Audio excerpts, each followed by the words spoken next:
नमस्कार प्रिय भगिनींनो, आपल्या संततीचं कल्याण व्हावं, त्यांना उत्तम आरोग्य लाभावं आणि आपल्या कुटुंबावर संकट येऊ नयेत हीच प्रत्येक आईची, प्रत्येक स्त्रीची मनीषा असते। यासाठी शास्त्रात एक अत्यंत प्रभावी व्रत सांगितलं गेलं आहे, ते म्हणजे संकष्ट चतुर्थीचं व्रत। दर महिन्यात संकष्ट चतुर्थी येत असते। या महिन्यात 14 जून 2025 रोजी शनिवारी कृष्ण पिंगल संकष्ट चतुर्थी येत आहे। भगवान गणपतीचा आशीर्वाद घेऊन आपल्या संततीचं रक्षण करण्यासाठी, आयुष्यातील अडचणी दूर करण्यासाठी हे व्रत अवश्य करा आणि यासोबतच काही उपाय अवश्य करून बघा तुम्हाला त्याचा लाभच होणार आहे।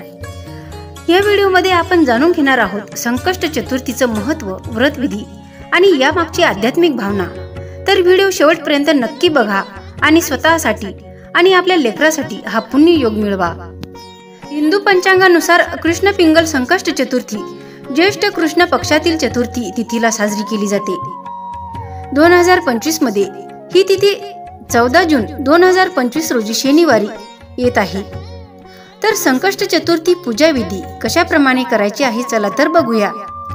कृष्ण पिंगल संकष्ट चतुर्थीच्या व्रताची पूजा विधी अशा प्रमाणे आहे।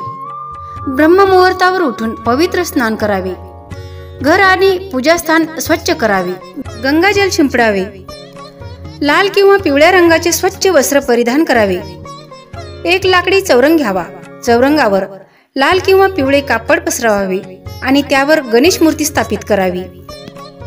गणपतीला दीप, धूप, रोळी, अक्षता, दुर्वा, फुले आणि मोदक किंवा मोतीचूरचे लाडू अर्पण करावे।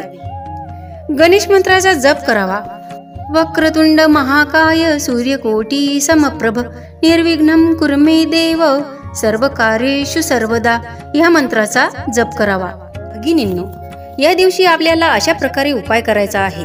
त्यासाठी आपल्याला जास्वंदाच्या 5 फुलांची माळ आणि 21 दुर्वांची जुडी बाप्पांना अर्पून संकटनाशन स्तोत्र 11 वेळा म्हणून चंद्र दर्शनानंतर चंद्राला अर्घ्य द्यावे, गणेश कथा वाचावी किंवा ऐकावी।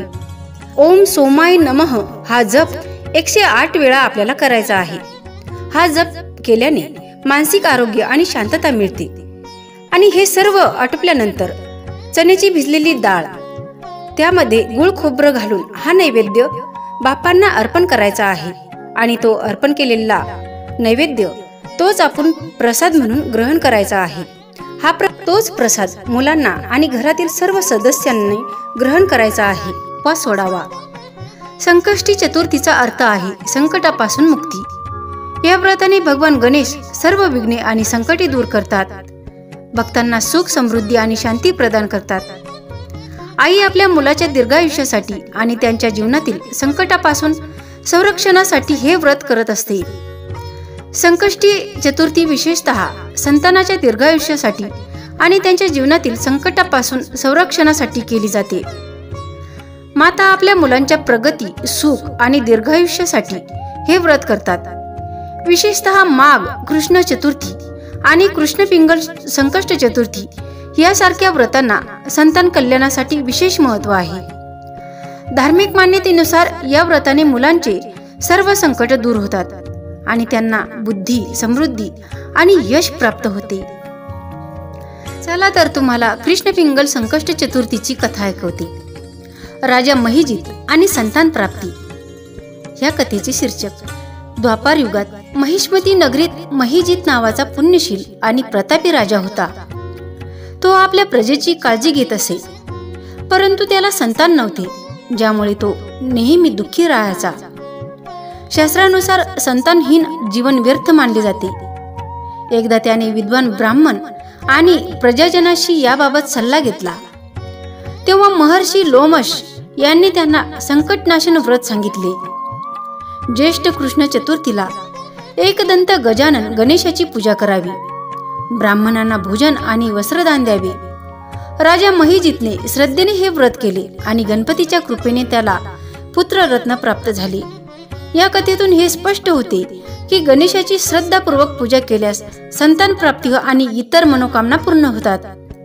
तर या व्रताचे विशेष नियम अशा प्रमाणे आहेत।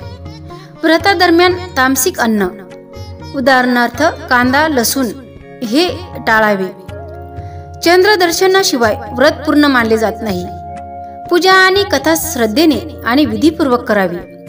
या व्रताने भगवान गणेशाची कृपा प्राप्त होऊन जीवनातील सर्व विघ्ने दूर होतात आणि संतानाला दीर्घायु, सुख आणि समृद्धी प्राप्त होते. तर भगिनींनो, संकष्ट चतुर्थीचं व्रत हे केवळ एक परंपरा नाही, तर आपल्या श्रद्धेचा, आपल्या मातृत्वाच्या भावना जपणारा एक सशक्त माध्यम आहे. आपल्या संततीसाठी, त्यांच्या उज्ज्वल भविष्यासाठी आपण जे काही करू शकतो त्यात हे व्रत अतिशय फलदायी ठरतं. अशाप्रमाणे उपाय मनापासून भक्तिभावाने केल्यास गणपती बाप्पा नक्कीच तुमचं रक्षण करतील. 14 जूनच्या दिवशी उपवास, प्रार्थना आणि भक्ती यामार्फत आपण गणपती बाप्पांचा आशीर्वाद घेऊया आणि आपल्या घरात सुख, समाधान आणि आरोग्य नांदू.